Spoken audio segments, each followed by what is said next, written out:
Hello and welcome to Spyhards podcast. I'm Agent Scott. And I'm Cam the Provocateur, shooting clay pigeons like a boss. And boy, do you look good doing it too. I make this look good. Oh, you do. But do you know who else made it look good, Cam? Oh, I can guess. Well, I think we have a pretty special guest that looks pretty good whilst clay pigeon shooting. Why don't you introduce us all to that guest? Yes, we are joined by Luciana Paluzzi, the iconic talent behind Fiona Volpe in 1965's Thunderball. It can't be overstated how important Luciana Paluzzi is to James Bond, to femme fatales in cinema history, I would say. I mean, not only did she win Best Bond Girl in last week's Sean Connery Roundtable, which I know is not high praise That's in the terms highest of praise. I mean, after the Oscars comes our roundtable. But for us, I mean, there was four people, and she won. Not hands down, but quite easily won that round. And there's good reason. She is iconic to Bond fans worldwide. She is one of the people you think about when you think of Thunderball. And you think about her screen time isn't actually that big in the film, but she leaves such an impression on viewers of Thunderball that I think, people will now just think about her when they think of the best Bond girls. And they do, and we did. And it's our pleasure to have her on the show with us. It's been a long time coming and a real dream for us to speak to Luciana. Yeah, and when you think about the Connery era, it is an embarrassment of riches in terms of villains and also the Bond girls. And the fact that Luciana stands so high in both categories when people talk about this particular era is a real testament, because it's not like kind of a weaker era where you had kind of lesser competitors. She is like going up against the all-timers of the entire franchise, and the fact that just that performance is just so incredible, so indelible, and creates a template that the franchise is going to continue to exploit, probably in future movies, even as we go forward. That's a credit. We spoke about Sean Connery being the template for Bond, but we also said that, Fiona Volpe was the template for Bond femme fatales. And it's such a pleasure to speak to her about all of this. And I think without further ado, I know what you're all here for. Let's put on our motorcycle leathers and head to the Junkanoo. Cam, roll the interview. And joining us now on the show, frankly, the one and only Miss Luciana Paluzzi. Hello, Luciana. How are you? I'm fine, thanks. How are you guys?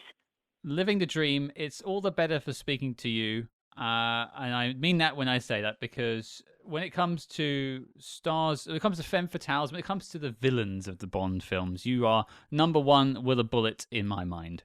Oh, that's so sweet. Thank you. And I would just like to lead us off with the first question. You studied naval engineering at, the Scientific Academy of Milan. I'm curious, how did that sort of lead into acting? It didn't lead. Absolutely not. My acting was like a fluke. It happened one night when I was having dinner with my father and my mother and friends of theirs, and my father's best friend happened to be like the most recognized assistant director, production manager in Europe for when American films or English films, foreign films were in town shooting in Italy. Everybody would ask for him because he spoke 5 languages, because that was his job. He was very good at it, and he was a very good friend of my father. And he was telling the story that he was working at the time for Jean Negulesco, who was making 3 coins in the fountain.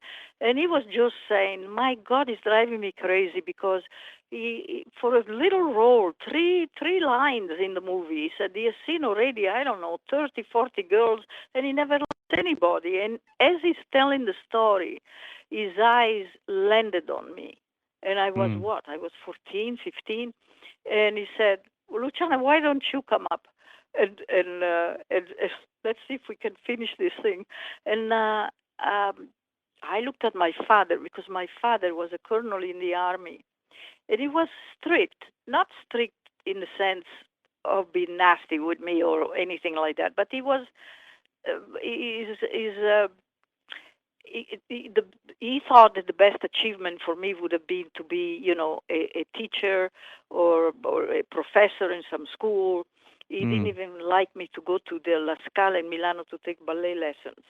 So he was very strict. But for some strange reasons, maybe because this was his best friend, he just thought, yeah, why not? He thought it was just going to be something that would end in one day. But I went up to see Jean Negulesco and I said something in English. I didn't speak English at the time, so I learned the joke, and I said it in English, and he laughed, and he said, okay, that's it. We got the girl. So my mom and I went up to the Dolomites, where they were supposed to be shooting, actually, the scene outside of Rome, but at the time nobody knew the difference because people weren't traveling as much as they do today, where they know everything. And we went with my mom, and we were put in this beautiful hotel, and I had a great time with everybody, the co-stars and everything. And I said to my mom, my God, I said, and they even pay you to have fun. So I decided that that's what I wanted to do in life, and that's how my career started. And I started working, and I went from 3 lines to 20 to 40, and within 2 years I was playing good roles, and that's it. And that's how I started. And bye-bye to being a naval engineer. Well, the first follow-up question I have to that is, do you happen to remember the joke? No, I wish I would. It was a very simple joke. It was like a couple of lines. I should have written it down since that started my career. And I don't remember it. One of these days it'll come back to you. Yeah, in May. Well, then I suppose leading us off, and I mentioned all things sort of James Bond, but there is a period in your career leading up to that point, and I noted that you worked with Thunderball's director Terence Young on a film called No Time to Die. But how did that sort of James Bond connection come to you? Was it through No Time to Die? How did you get connected with James Bond? Well, definitely not because of my agents, because later on I found out that my agent, William Morris, at the time, sent in recommendation that included Virna Lisi, Claudia Cardinale. My name was never mentioned, so it was not thanks to them that I got the role. I think it was because I had worked for Terence Young in No Time to Die, and he really liked me, and actually became like my godfather. I loved him so much, but that's another story. Anyway, he recommended me that I go and do a test for Thunderball because of our past, experience together. And I arrived in Pinewood, and there were like, I don't know, it seemed to me probably less, but it seemed to me like 200 girls were there that day. And I actually did the test for the role of Domino. Uh, that's what I was supposed to play in the movie. But I went back to Rome and didn't hear anything for a long time. And one day, maybe 2 months later, I get a call, and both Harry Saltzman and Cubby were on the line. And they said, hi, Luciana, we have good news and we have bad news. So I always like to hear the bad news first. So that's over with, and I end up in a good note. And I said, give me the bad news. And they said, well, you didn't get the role of Domino. And I said, how can there be any good news after that? Because I thought that that's what I was going to play. And they said, well, he said, first of all, we have to explain. He said, you didn't get it because we want to launch a new face each time now that we make a Bond movie. We want to launch a new face, and you've already been working. And so, you're known. And I said, yeah, but you're not telling me the good news. What are the good news? So he said, well, it was an Irish girl, but we decided to turn her into an Italian, and you're going to play the villain. And I said, but this is tremendous news. This is even better, because I thought that the role of the villain was better than the role of the ingenue, the leading lady. So that's how I found out I was going to play Fiona Volpe. And I have to tell you, even today, it's very interesting. If I say my name to people on the phone or something, and they say, "What's your maiden name?" and I say, even for a restaurant reservation, some of them will say, "Oh my God, Fiona Volpe." That's how they. That's how incredible. 60 years later, how many? I don't want to count. Whatever it is, a few years ago, how this role has impacted people that are young, that they still remember. And if I say Luciana Paluzzi, they go Fiona Volpe. So that's it. Okay, I'm finished. No, no. What a legacy to have. I mean, even as you say, people of all ages discovering the character. This interview is taking place transatlantically between London, Canada, and Los Angeles. It just shows the love across the world that not only Bond has, but your character has too. I get so many fan letters still. It's just amazing. And the things that they write, I mean, it's maybe a bit of exaggeration because I say, oh, come on. I am, in a way, very modest. I remember that I used to try to skirt the premieres by going not on the red carpet but behind everybody.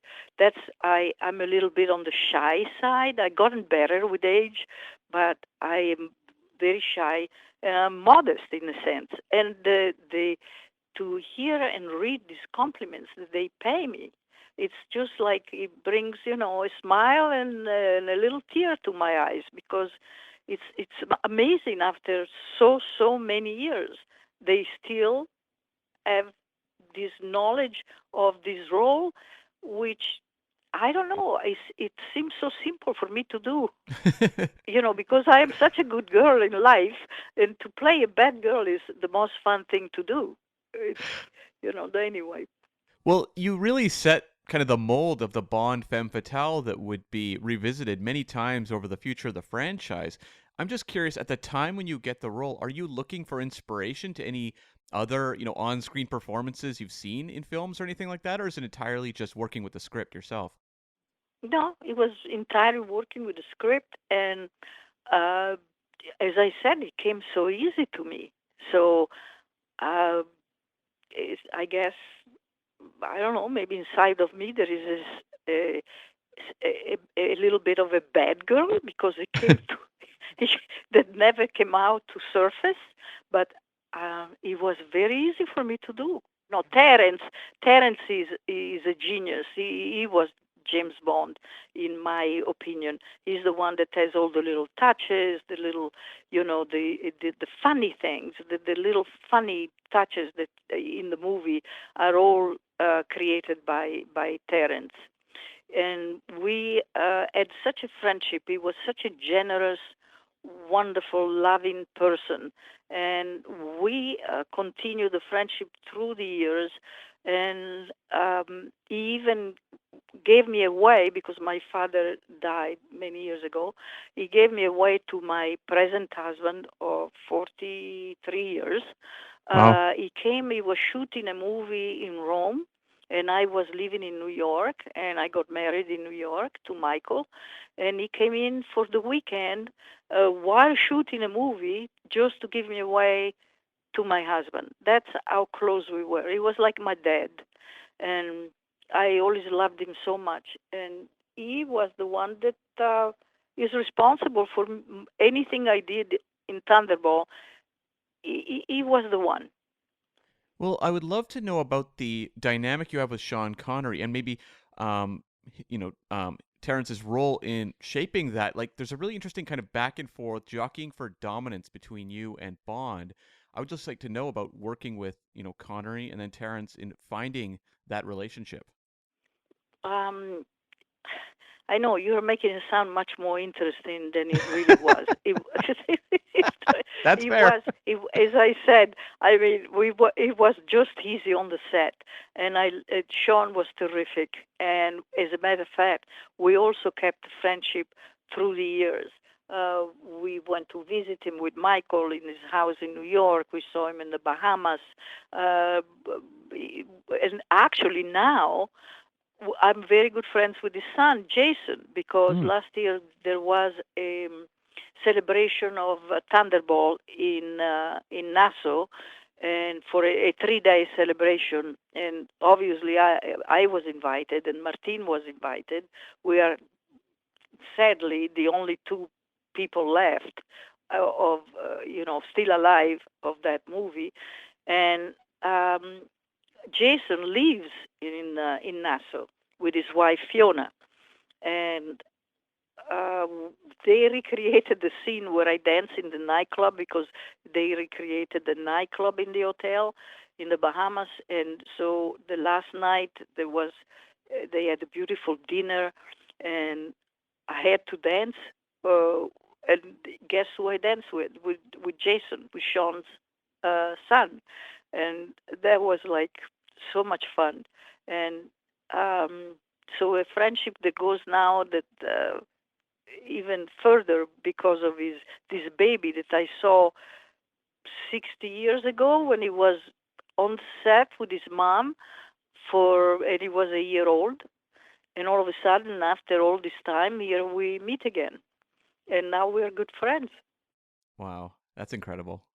Yes, it is. Well, speaking of Sean and your time working with him on Thunderball, just casting your mind back to just sort of filming Thunderball, is there any particular moments that when you think back to that time with Sean and with the team that spring to your mind? Any particular behind the scenes moments you'd like to tell us? No, right now I can be probably, you should send me your email. So if I think of something, you can add it.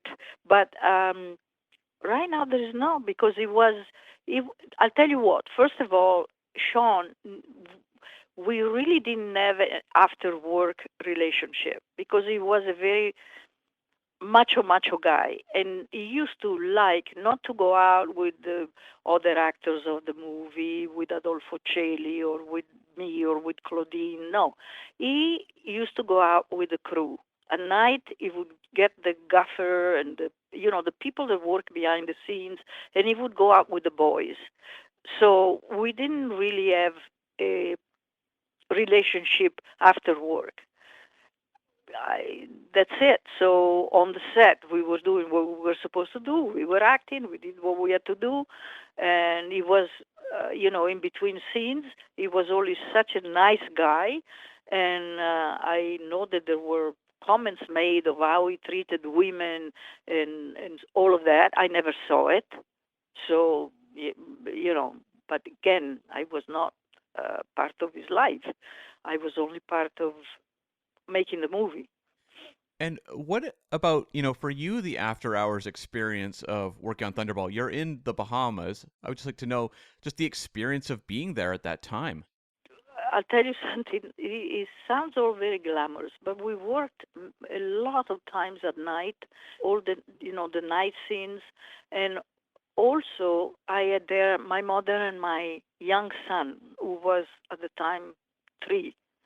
Um I had a we had a very tranquil life. I would go to work, and then we rented a bungalow. As a matter of fact, in a little outside of Nassau, there were like 3, 4 bungalows, and I remember um, Sean had one with his wife, Diane Cilento. I had another one across the street from him, and then the gentleman that played Felix Leiter, he was there with his wife, Anita Egberg, at the time, and everybody had, come home, relax, do your thing.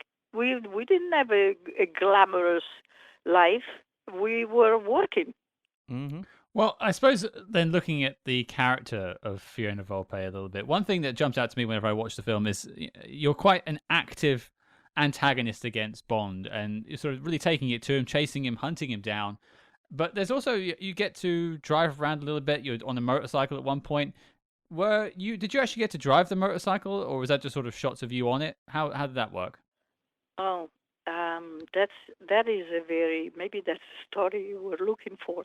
Okay, it doesn't involve Sean, but I remember that we had that scene set for the next morning, and they asked me to get on the set around 6:30 in the morning. And they taught me how to drive the motorcycle. I'd never been on a motorcycle before in my life.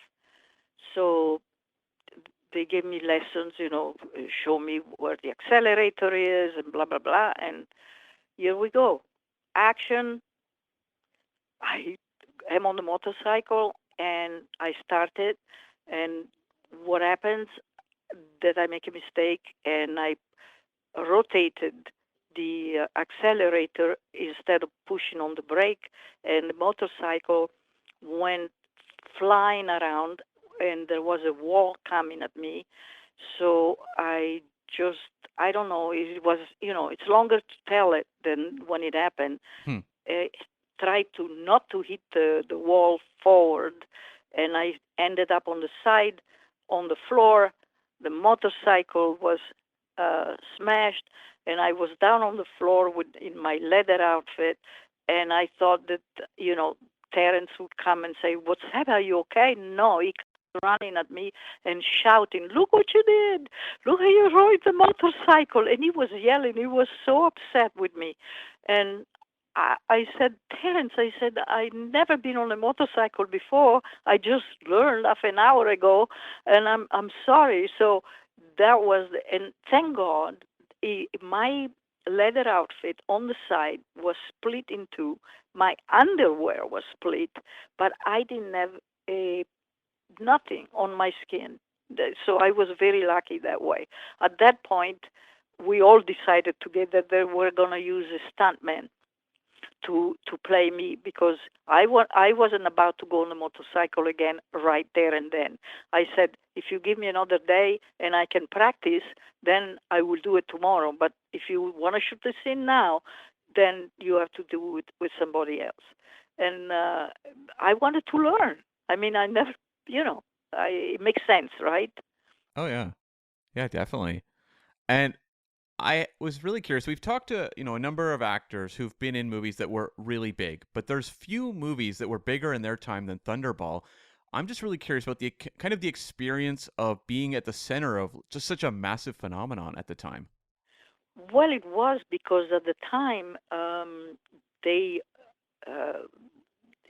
the Bond franchise was proven, in a sense. When the first one came out, they didn't know what was going to happen, and then obviously as the second and the third became more and more successful, by the time we were shooting, everybody was in such a good mood because they knew that no matter what, the money was going to be coming back, that it was going to be a success.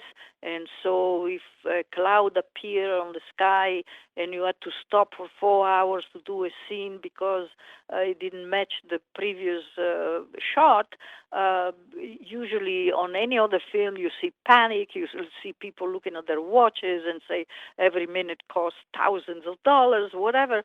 Not in this case. Everybody was calm, tranquil, they didn't care. If we have to wait, we wait. So the whole atmosphere was sensational. And Terence, as a frustrated James Bond in life, I think, had us in such an incredible surrounding of how can I say, we were so comfortable with everything. At night, when we were working nights, he would have a tent put up on the beach with a long, table with white tablecloths and candles on it, and that would be our break for dinner. Everything was just, we didn't have a little room somewhere to change clothes. No, we had a yacht anchored where we would go and do makeup and changes.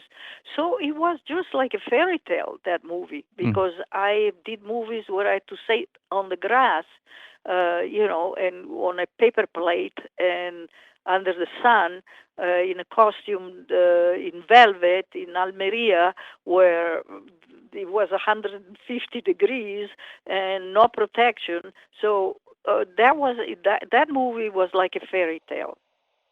We interrupt this program to bring you a special report. Red alert, Spyhards, we are shaking things up over on the Patreon page. That's right, we are launching an exclusive new show where we tackle the exploits of the small screen's greatest secret agents, like Jack Bauer, George Smiley, and beyond.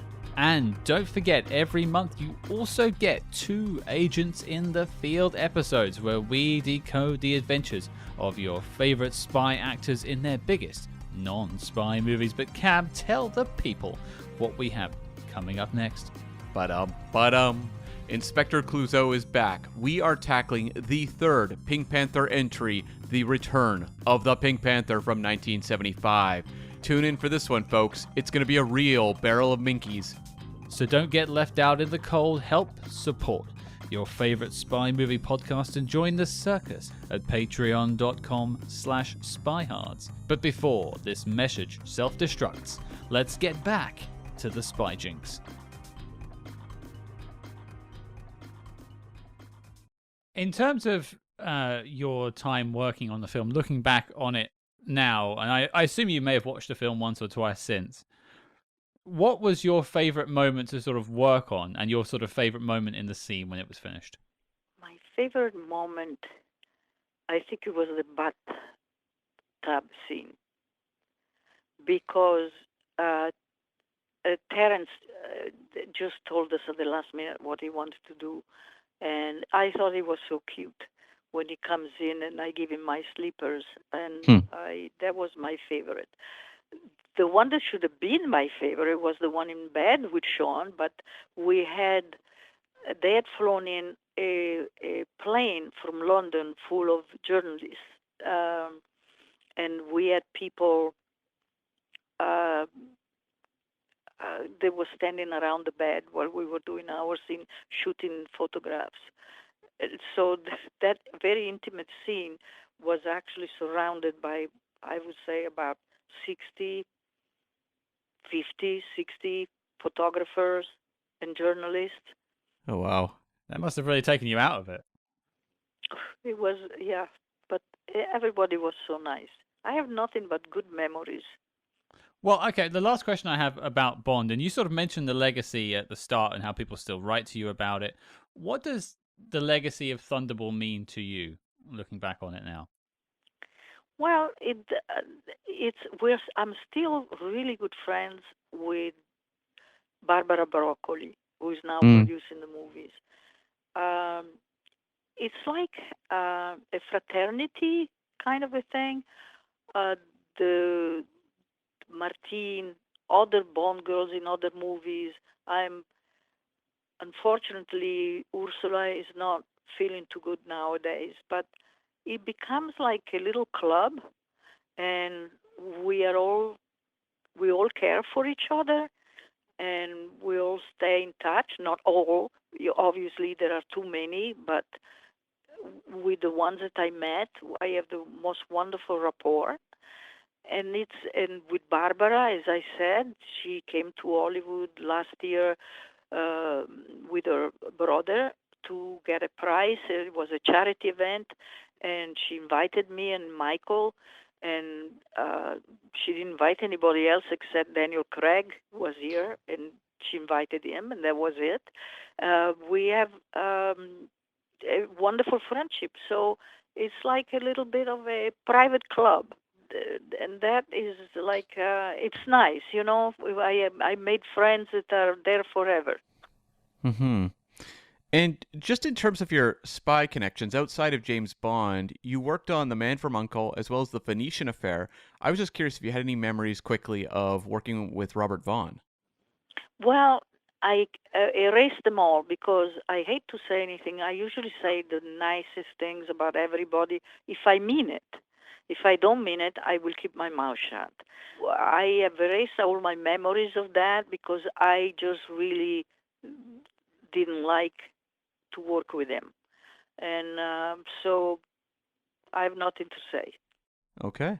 Fair enough. No, that's absolutely fair enough. I know one other film we did briefly look at, Cam and I, many moons ago, was Muscle Beach Party, which was a film you worked on with Frankie Avalon. Do you have any memories of that film? Yeah, well, that was a really fun film to do, and it was so. How can I say? It was like ridiculous. It's Hmm. a film that was as also it was a oh, very.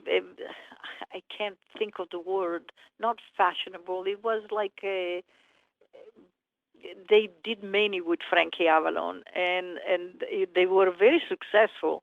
And I had nothing but laughter, and actually, I loved the one that insults everybody. Don Rickles? Yes, Don Rickles. It was a pleasure. It was funny. It was adorable. It was nice, and so those are my memories of that movie. Well, I suppose then I have two final questions for you, Luciana, to wrap us up, because I know you've got a busy day ahead of you. Looking at your films you've worked on, aside from things like Thunderball, the big films like that, is there a film that you worked on you're really passionate about that maybe didn't get the love it deserves that our listeners should go and check out? Well, I'll tell you one that I really loved was the one I did with Lina Wertmüller, who recently passed away. Do you remember Lina Wertmüller? She got an Oscar. She was one of the best Italian directors, and it was called This Time Let's Talk About Men, or in Italian Questa volta parliamo di uomini. Hmm. She's one of the biggest, best, close to like Fellini, Antonioni. You have to look her up. Wertmüller, Lina Wertmüller, and she was one of the first women directors, um, and absolutely brilliant. And I remember making this movie with her because everything was, you were like a puppet in her hands. I never had an experience like that ever, where let's say there is a scene where I have to sit down in a chair, cross my legs, and pick up a cigarette and light it. Well, she would come and push your leg to the exactly the position where it should be, and take the cigarette and put it right between your fingers, but in a certain way. Mm. Tilt your head to a certain way so you look at everything was so calculated and so perfect, and you felt like you were a robot. And then when you see the film, it all comes together, and you look really natural, and you look like, but before that, it was a very unusual, strange experience, which I actually enjoyed. That film is like very different from anything else I've done, and I loved Lena. And again, I just saw her in Hollywood 3-4 years ago. She came in to get her star on the Hollywood Walk of Fame, and so there was a big party for her at the home of De Laurentiis, Marta De Laurentiis, and I saw her again then. Uh, and I just, in the friendship, anytime I went to Rome, all through the years, I would go to her house and have dinner with Michael, and I don't know, I keep friends, I guess. Well, I must apologize, because I said that I had two questions left. I actually had three, so I'll make them quick for you because I know you have to go. You mentioned earlier that you went into audition for Domino, and you ended up with the part of Fiona Volpe. Looking back on it now, are you happy that that was the role you got in Thunderball, with the legacy that that character's had? Absolutely. I was happy when they told me, actually. Mm. I was happy even before I shot it. When I got the call and they said you are not doing Domino, you're doing Fiona, I was ecstatic because it's always more fun and it's more interesting to do a role that you can really have fun with than to play, a nice girl that is in love and that's it. So yeah, I was very happy. Well, you almost got to take out James Bond, which is always a fun thing to do. You almost got him. Almost. Almost doesn't count. It's close. It's close. Okay, my final question for you, and this has been asked to everyone that's ever been on the show, James Bond stars, Bond directors, everyone. We talk about spy movies here every week, and the question is, Luciana Paluzzi, what is your favorite spy movie of all time? Oh, The Third Man. Oh, yeah. Excellent choice. I love that. It's not one we've had very often, actually. So yeah, it's a very, very solid choice. Well, that's not even one we've covered yet. And the other. What do the others like? Oh, we've go on, Cam. You know the list. North by Northwest is really popular with the Bonds. People often cite the early Sean Connery Bonds, like the first four. Also, the Casino Royale Daniel Craig film gets mentioned a lot. 3 Days of the Condor. Yeah. 3 Days of the Condor also. Well, all good choices. Mm-hmm. Yes. And speaking of good choices, what a good choice it was to talk to you today. Once I get off the phone with you, I think I'm going to hyperventilate a little bit. But Luciana, it's been an absolute pleasure. A dream of mine has come true. Thank you so much. I really appreciate it. Thank you on behalf of me and on behalf of Cam, I'm sure too. You're a very good interviewer. Thank you, Cam, also as well for being with us. Oh, this was my pleasure. And yes, I mean, I've loved Thunderball since I was probably about 10 or 11 years old. I hear that all the time. I said, I went with my dad. And so, but it's wonderful that, people still remember. It's fabulous. I asked my grandchildren, I said, do you know who Grace Kelly is? And there is a lost look on their faces. They don't know. But if you ask them about, actors in the Bond movies, they all remember. So this is an incredible legacy, really, that you get remembered for a series of films that were really successful. But look at all the other actors that they don't know who they are. You mentioned names that were really big, and there is a lost look in their eyes. So anyway, goodbye, guys. Bye now. Of course. Take care. Thank you so much. Bye-bye. There you go, folks. A dream come true. Luciana Paluzzi has been on our little spy movie podcast. I cannot believe it. And I want to send a little thank you to her agent, Scott Ray, who helped us put this all together. But Cam, as I said, dream come true. Absolutely. And I believe, correct me if I'm wrong, this is the earliest Bond guest we've had. Because we had Bruce Glover on to talk about Diamonds Are Forever. Mm-hmm. Have we had anyone previous to this? We had John Glenn to talk about On Her Majesty's. That's right. Oh, and he worked. Yeah. Okay. So so this is the earliest, right? We haven't had anyone, I don't think, from Dr. No through Goldfinger yet. No, and barely anyone that's actually worked with Sean. No, that's true. Bruce Glover had some stories, but not that many Sean anecdotes. I guess. Well, no, that's not true. When we had our Never Say Never Again coverage, we got a fair amount of Sean stories there. Sure. I suppose I mean like Sean in the 60s spy prime. Yes. The Bond mania. But you're right. There are a few more we have spoken to that have worked with Sean, and even people like who worked on the Russia House as well. But that's segueing off into other things. Let's talk about Luciana. What was a highlight for you from the conversation? To me, it was so fun to hear her just talk about like the legacy of this character. Yeah. And the way that like she has really embraced sort of the fandom. And she talks about, she's a fairly modest person, fairly private, but that there's so much fun to be had with the enthusiasm for Fiona Volpe. And I wonder, we didn't ask her about this, if it's grown considerably over time. Sure. Because I do feel like Fiona Volpe is a character that people are looking more and more at these days. Like when you go on to, Bond Twitter, Fiona Volpe is all the rage. And to hear her talk about not just like playing a character like that who still results in fan mail coming in on a constant basis. But when she talked at the end of our chat about how, if she talks to like her grandchildren and names actors or actresses from that time period, how they get kind of blank stares. But if you mention someone who is in a Bond movie, people light up and go, oh, of course. Mm-hmm. And how she kind of feels very proud to be part of that lineage. Well, it's a badge of honor for any actor to be part of the Bond films. But I think it's a particular badge of honor to be part of the original decade that they started. And perhaps to many, the height of its power and the height of its allure, which was the 1960s, and to work with the OG, being Sean Connery, or Sir Sean Connery, put some respect on that, And, it's nice to see that she is so proud of that accomplishment. She's proud of her work. I mean, we spent, most of the time talking about Thunderball and a bit of time talking about some other things.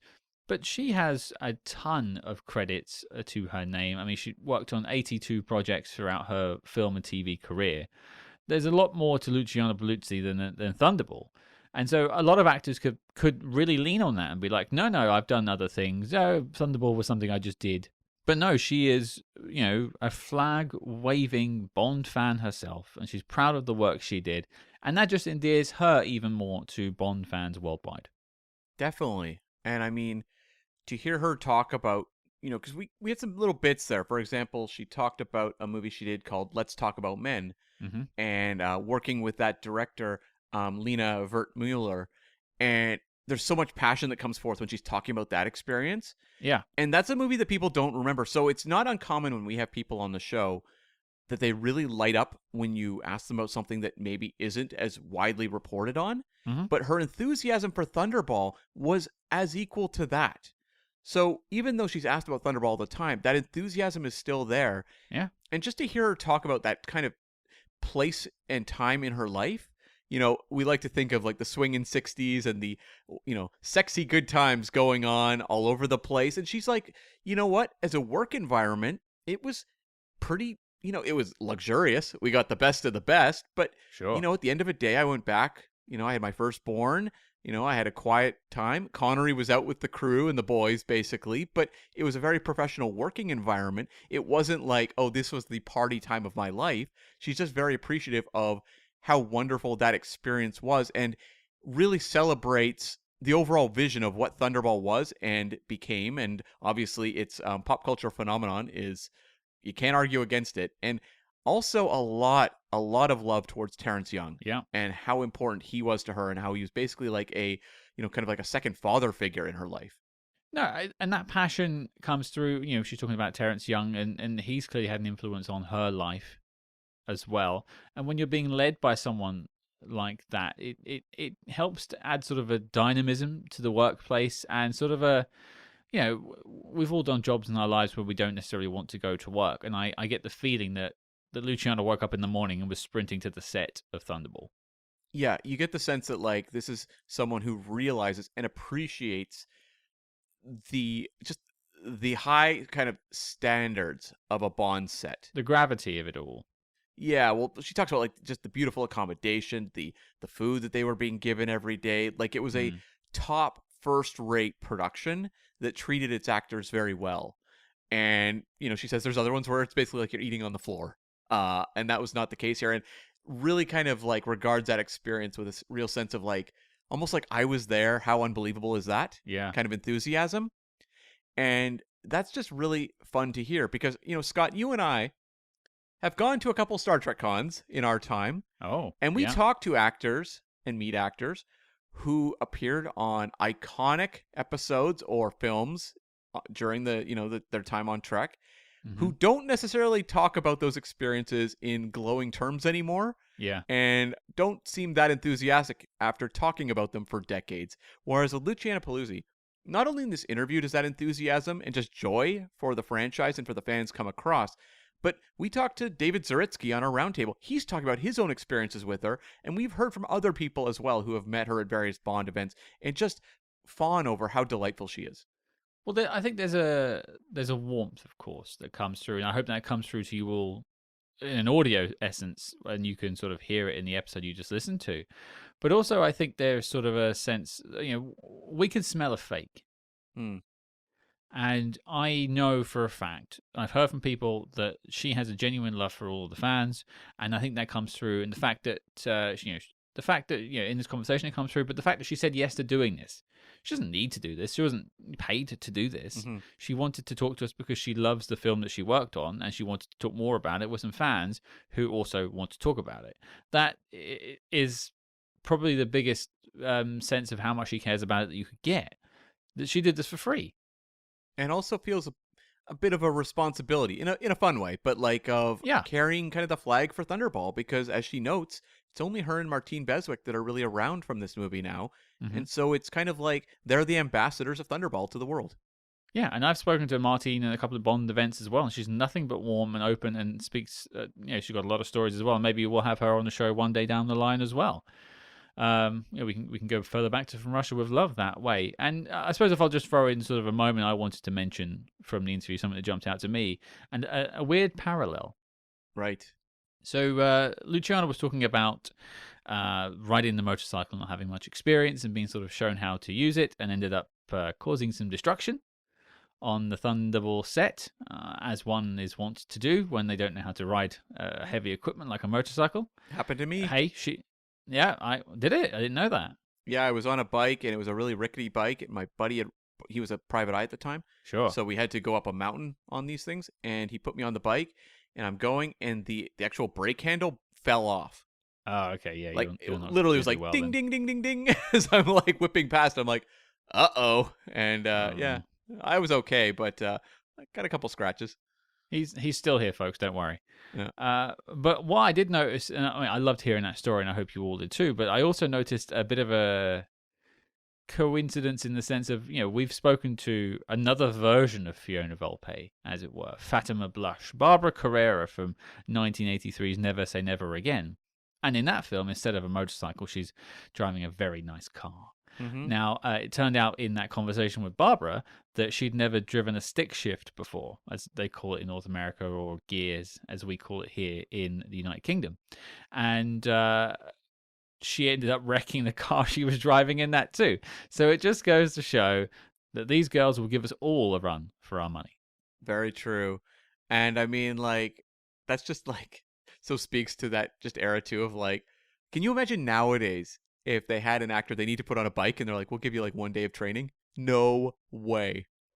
Could you see Ana de Armas jumping on a motorcycle after 1 day of training? No, it would never happen. I mean, she's up for, a roll around. She gets very physical with her stunt training, but even then, it's less to do with the actor, I think, and more to do with just the sort of procedures and protocols in place to stop this stuff from happening and stop shutdowns in films.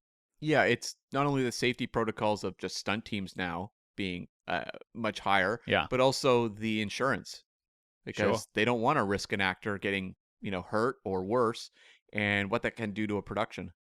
Yeah. So yeah, I just found that quite funny that both of the femme fatales in both the versions of Thunderball on the big screen ended up wrecking the vehicles they were driving. One wonders what would have happened on the set of Warhead 2000. We can only wonder. I won't think too hard about that one. Wait, okay, so we had a motorcycle for Fiona Volpe. We had it was a convertible, wasn't it, for Fatima Blush? Yeah, it was a drop top car. Yeah. What does the hypothetical femme fatale in Warhead drive? If it's a vehicle they're driving, I'd say a helicopter. Oh, okay. Oh my God, they're sending this actor up in a helicopter with 1 day of training. Maybe they shouldn't be doing that, but if you think about like what they're meant to be doing is delivering something. So like Barbara Carrera, Fatima Blush delivers a snake. Okay. What were those flying vehicles called? They were very small. And they were like a one-person thing, and people would fly around in them. And I feel like that was kind of a craze in the 80s and 90s. Was it ultralight? Something like that? We don't have flying cars. Where are you living, Cam? It's not a car. It's like a small like flying vehicle. Maybe it's like what is it? Is it like a little scooter? A thing people are using now? Those little like electric scooters. It's an ultralight. I looked it up. Okay. I mean, it would have been made in the mid-90s, so I don't think they would have been on ultralights. It would have looked a bit dated by that point. Well, that's true. Let us know. What vehicle do you think the femme fatale of Warhead 2000 would be driving? What a specific question that's probably never been asked before. And that's why you tune in to Spyhards podcast. That, and of course, Luciana Paluzzi. Once again, it's been a genuine pleasure speaking with Luciana. A dream come true. I don't say that lightly. And I have to constantly pinch myself, and I think Cam feels the same, that, just under 4 years ago, we started this show in lockdown with no clue how to make a podcast. And here we are talking to our idols and people we've spent our lives staring at on the big screen. So it's fulfilling for me that people still say yes to us. And also covering on the Patreon with Muscle Beach Party. Yeah, nice Patreon plug there. If you want to hear more about Luciana and Muscle Beach Party, that's a different story all its own. But apparently Don Rickles, wonderful. Apparently. And just as wonderful as this chat was, thanks again, folks, for tuning in to hear from Luciana. Thanks again for tuning in last week to hear our Sean Connery roundtable. It was a big episode, but I think it was worth it. But Cam, the question goes to you. Let's perhaps move away from 007 for a little while. What have we got coming up next week? Well, we talked about From Russia with Love a lot during the roundtable, and I think that one is very much kind of the down and dirty, kind of closest to real world espionage we see Bond get to do in the franchise. Sure. But let's get to some actual real world espionage. We're going to talk about 2021's The Courier with Benedict Cumberbatch, which is based on a true story from the 1960s. We covered this one previously on our Declassified series, but that was kind of a shorter episode where we just did kind of brief thoughts on the movie, and we talked to the director, Dominic Cook. We're going to do a full bore, review of this movie. We have a great guest on this one. I think it's going to be great. Yeah, it'll be an interesting one to go back to. I'm actually a big fan of the film, but we'll get into that further. We've actually got a great guest coming back to the show for the first time in a few years as well. Ian from the Cold War Conversations podcast, something to look forward to there.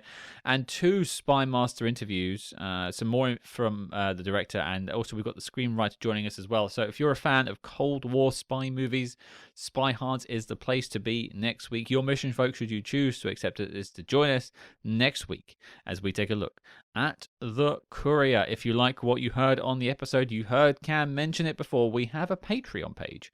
We would love you all to check it out. Join us over on there. You drop a little bit of dough, but you get a lot for your money, and you're also keeping the lights on here at Spyhards HQ. There's a link in the show notes below. I won't go into it any further, but if you love us, that's where you'll find more. And speaking of more, you can find us on social media at Spyhards. That's SPYHARDS on Facebook, X, Instagram, TikTok, basically anywhere that there's a social media, Threads, Blue Sky. We're there. There'll be links in the show notes below. But until next time, folks, since you're here, would you mind giving me something to put on?